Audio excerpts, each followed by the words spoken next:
അയ്യോ, നമ്മൾ കുറേ ദിവസമായില്ലേ കണ്ടിട്ട്. എനിക്ക് കുറച്ച് തിരക്കൊക്കെ ആയിരുന്നു, അതുകൊണ്ട് എനിക്ക് പ്രോപ്പറായിട്ട് വീഡിയോ ഒന്നും എടുക്കാൻ പറ്റിയില്ല. അപ്പം ഇനി അങ്ങോട്ട് വീഡിയോസൊക്കെ ഉണ്ടാവുമേ.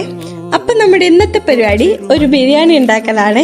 അപ്പം ബിരിയാണി ഉണ്ടാക്കാനായിട്ട് സാധനമൊക്കെ എടുത്തപ്പോൾ കുറച്ച് സാധനങ്ങളൊന്നും ഉണ്ടായിരുന്നില്ല. അപ്പം അത് മേടിക്കാനായിട്ട് ഞാനും കുഞ്ഞേച്ചിയും കൂടെ കടയിൽ പോയിട്ട് വരുന്ന വഴിക്ക് ഞങ്ങൾക്ക് ഈ പേരക്കൊക്കെ കിട്ടിയിട്ടുണ്ടായിരുന്നു. അത് ഇനി അരിയൽ അങ്ങനത്തെ ഡിപ്പാർട്ട്മെൻറ്റൊക്കെ എനിക്കായിരുന്നു അസൈൻ ചെയ്തിട്ടുള്ളത്. അപ്പം ഞാൻ അതൊക്കെ ചെയ്തുകൊണ്ടിരിക്കുകയായിരുന്നേ.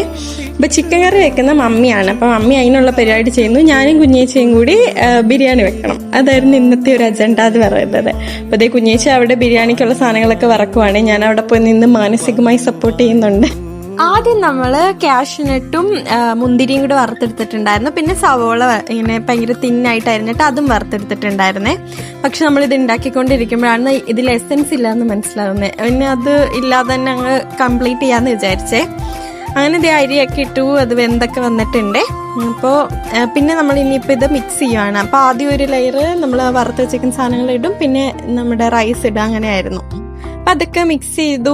പക്ഷേ സെറ്റ് ചെയ്ത് കഴിഞ്ഞപ്പോൾ നമ്മൾ വിചാരിച്ചൊരു ടേസ്റ്റിലേക്ക് വന്നില്ല. എന്നാലും കുഴപ്പമുണ്ടായിരുന്നില്ല, അത്യാവശ്യം ടേസ്റ്റ് ഉണ്ടായിരുന്നു. അത്രയൊക്കെ ഉള്ളൂ ഗൈസ്. നെക്സ്റ്റ് ഒരു വീഡിയോ ആയിട്ട് അടുത്ത ദിവസം കാണാം.